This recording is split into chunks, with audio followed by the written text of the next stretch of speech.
Welcome, acolytes, and you nasty little knowledge-thirsty fiends. I'm reacting to Sunny V2's 80% of Pimp My Ride was fake, here's the evidence. And by the way, I don't know who the F actually thought that this is real. Never was, never will be, but actually, what the things that I'm informed about, what happened there, what is, I think who was it? No, not XQC, of course not.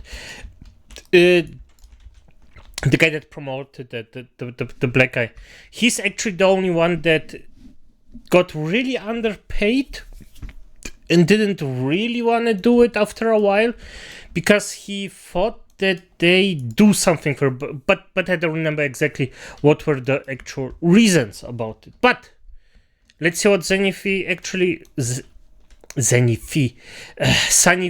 dug up, and let's start. It's not my house, it's a staged house. And the contestants' houses weren't the only thing Pimp My Ride lied about. The reactions were staged and retaken multiple times, certain upgrades were taken off as soon as the cameras cut. It's for a boat. He goes, it's a GP. Okay, the houses weren't real. Okay, no. Yes, for waterways. It will not work in your car. And disappointingly, even Xzibit himself had no real interest in Xzibit now, yeah. Yeah, okay, presumably he actually didn't like the show that much and it won't ever come back. cars. Soccer mom. Coming up to me, telling me about their husband and their car that he had since the 60s, and I was like, stop talking to me about this. I know as much as you do. When asked if the show was fake, a former contestant replied with a single word correct, which isn't surprising as the show even lied about who the contestants were. For example, in season 2, episode 10, Brooke was introduced as a 22-year-old film lover working hard to go to grad school, which had been fabricated by the producers as she was actually a 25-year-old cocktail waitress planning to move back to New York. The reason for this, as explained by Jake from season 3, was because Pimp My Ride only picked people in their early 20s. There was a strict age limit of 22 years old. Confirming that the show was lying about contestants' details before filming had even started. Yeah, he didn't explain why though. Why would it be? Because the younger generation falls for it easier, probably. Because a different reason than you need a certain age to actually do this doesn't make sense to me, except for, yeah, they are way more gullible. In the first 30 seconds of each episode, Xzibit emphasizes that each contestant doesn't know they're about to get picked. He has no idea. I'm about to pimp his ride. Yet this was strange as the contestant always answered the door, always had a microphone. Yeah, this was one of the most bullshit things ever. Like, they always went out or always, yeah, I know. A lot of them were already excited and went out and knew who's there. So, yeah, this was fake as F, and you really could see it like easily on them, and even had their windows blacked out as if they didn't want cameras seeing inside. Well, it turns out Brooke, the supposed 22-year-old film lover, had been pre-selected by a friend to appear on the show, and as a result she'd state, when Xzibit showed up at my house to tell me I'd been chosen, not a surprise. What was a surprise was when the producers made me react and then react again to Xzibit showing up, finally coercing me into doing a cartwheel, and she wasn't the only contestant who'd had this experience. They push you on how to say. I mean, makes sense, because the producers, they know what sells. They know what the F actually does the best. So if they see a reaction from a normal human being, they know, this won't be as freaking good. But if you have someone who overreacts, like XQC type of overreaction, that actually sells to a younger generation. Say it and what to say and everything like that. The show didn't have an actual script, but they did steer the dialogue in a direction that they wanted. If I said something they liked, they would have me repeat it over and over on camera. This had been commented by Seth, who appeared in season 5, who was also well aware that Xzibit was coming to his house, stating, "They told me I was in the running for my own episode, but it was between me and 2 other people. When I was sitting in the house waiting for a knock at the door, they said that it was either going to be Xzibit or a producer telling me I didn't win. Thinking back on it, that was all bullshit. bullshit, but it did make the surprise genuine, which was the same experience as Erin from season 4, episode 2. She was one of 3 contestants. One of them would be chosen. Someone came and knocked at the door. If it was Xzibit, they won. Each contestant was at least somewhat aware that they'd be getting a knock on the door because, well, the homes they were in were actually owned by Pimp My Ride. A Huffington Post article clarified these houses were oftentimes not the contestants' homes. Instead, each dwelling had been rented by MTV. For example, when Jake from season 3 was asked, did the film crew show up and stage the whole surprise as part of the episode, he'd respond by stating it wasn't my house. It was a place owned by one of the crew members. Similarly, Seth from season 5 stated, the house was rented from Craigslist because I lived in an apartment, and they need a house with a big open driveway for filming, which is certainly reasonable, although sometimes the house was part of the...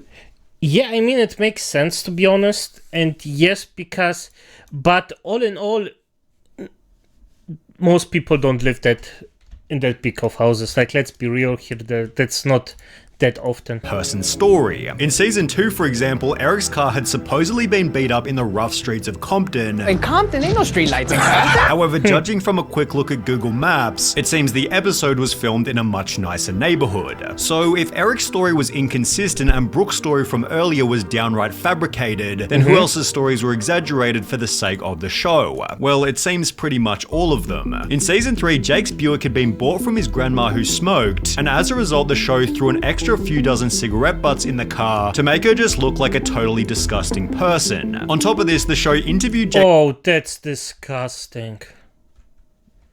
Oh, it's really... And the thing is, now you might think, oh my god, oh no, why would they do that? That's so terrible. The guy actually agreed to it. So, in my eyes, the guy that agreed to it, that his grandmother get shot that way, is also culpable and has the same amount of actual responsibility as the showrunners, because the showrunners are disgusting people. Let's get it out of the way. They are just they want to sell you something. That's of course, but your enkelkind, like your child, grandchild does something like that and lets you look like that, it's in a freaking bad light. That's brutal. That's really effed up.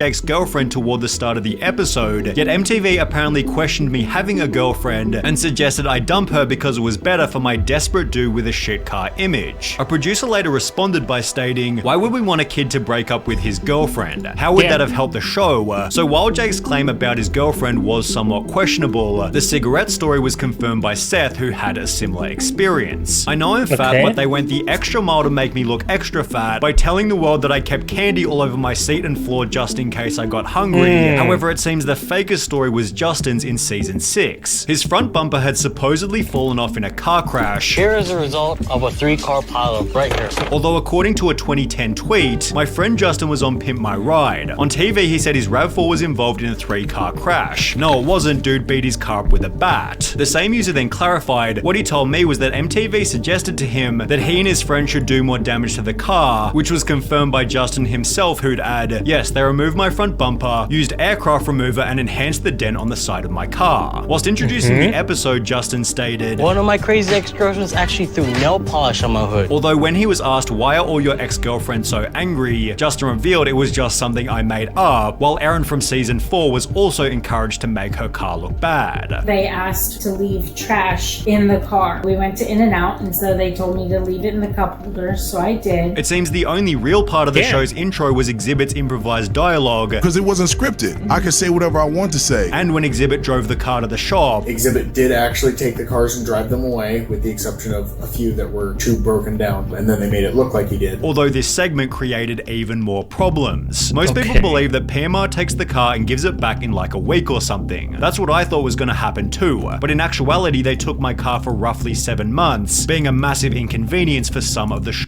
I knew it. I effing knew it. Like the week thing. Never ever, because you never know what's actually bad with this car, what's wrong with the car. That's just, no, that's just not happening. It's I actually presume that it's bulls from the beginning. Never have I believed that.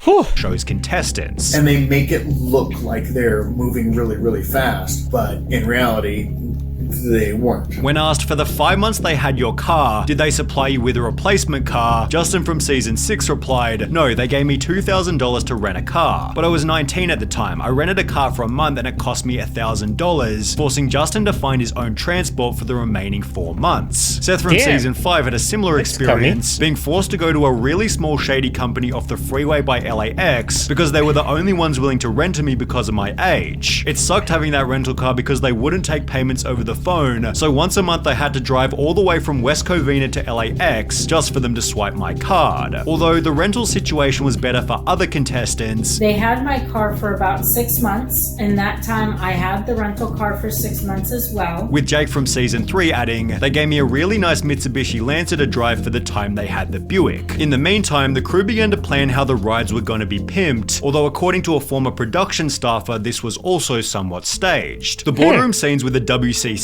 crew took a long time to shoot. They often had to be fed line by line. Some of those guys never really got used to being on TV. Some of the lines in the shot probably seem rehearsed because producers would come up with them and feed them to the WCC guys, although excluding this, the mechanics were fairly innocent. The segment where they'd pimp the car was almost impossible to fake. They really did put shit in the vehicles and change everything out. But when contestants were shown what their new car looked like, Pimp My Ride employed even more staging. Finally came the day for the big reveal. They filmed my reaction to the car at least 10 times before I'd even seen it. And when I did, holy hell, poor Betsy looked like Barbie's dream car from hell. It was pimped to the nines and hideous. This had been written by Brooke, who gave a much different reaction during her episode. Beautiful, perfect color, exactly the color I want. While every other contestant also filmed their reveal multiple different times. We had to take a lot of takes over and over and over and over and over and over again. Justin stated they had to keep retaking my reaction. Seth stated I even had to do the reveal of the car like 3 times. However, Jake's reaction anecdote was the strangest of them all. His first real reaction to the car was just quiet amazement where he said this is good. They immediately yelled redo and then things got a bit weirder. I remember this very clearly. Big Dane, very big dude, he like puts his arm around my shoulder, kinda walks me around the shop for like 10 minutes and he's like, listen, we put a lot of work into this. We expect you to be a little more enthusiastic, although it would have been hard to conjure enthusiasm for a car that barely worked. As Jake would later write, the problem with the show is they don't fix any of the mechanical issues. I'm like, damn, that's oof. Like, yeah, but I'm gonna be honest, it makes sense. It definitively makes sense because they just want it to be flashy, so it looks good. It doesn't have to be good, but it sure as hell has to look good. Well, disappointing. my car was a piece of shit. What they did was make my piece of shit sound exceptionally awesome, which is great, just not great enough to drive on roads. The HuffPost article expanded on this by stating, the car needed a muffler, and so a fake exhaust pipe was installed to make it seem as if that's what the car was supposed to sound like, even though it was just a lack of a muffler, while Xzibit brought up a much more dangerous incident. There was an instance where one of the cars wasn't fixed correctly, and long story short, this kid was driving this vehicle that was supposed to be like damn near brand new, and the steering wheel came off when he was driving it. It's therefore no surprise that the production... Imagine driving and suddenly the effing steering wheel just falls down and it's... oh, this has to be so freaking... like, oh no. Oh, this... the poor guy that actually had to... oh, like...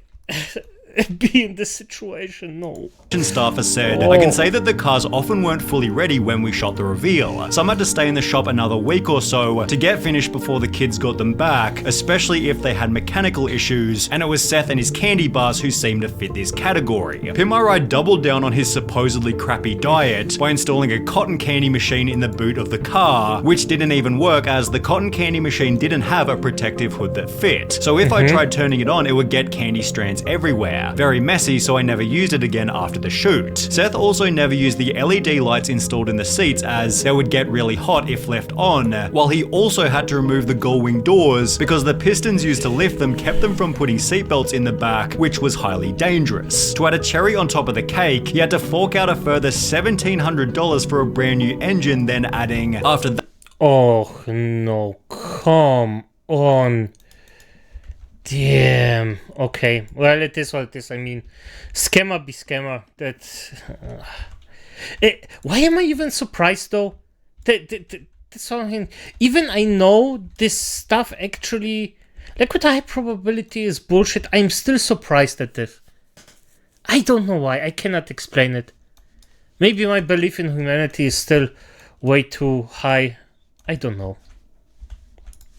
That I drove it for a month before someone hit me and totaled it. However, the end to Justin's RAV4 was even more brutal. After 5 years of taking his pimped out ride to car shows, Justin's RAV4 caught on fire whilst driving as a result of faulty wires. It was later confirmed that this had nothing to do with the show, and at least Justin's car was the same one he first sent in, as when Tavrish uploaded a video titled "I bought an abandoned Pimp My Ride minivan," he'd make a shocking discovery. The show originally introduced the minivan as a 1998 Plymouth Grand Voyager. However, Tavrish discovered the car was now a 1999 Dodge Caravan, showing that after they wrecked the original minivan, the show sneakily pimped a completely different car. As a result, Xzibit has been the brunt of most of the show's backlash. I was the face of the show, you know what I'm saying? So people associate me with what happened to the car. Which feels pretty unfair given every contestant has said he's an awesome guy. In fact, Xzibit only did Pimp My Ride for the following reason. I actually did Pimp My Ride because I thought they was gonna play my music videos. However,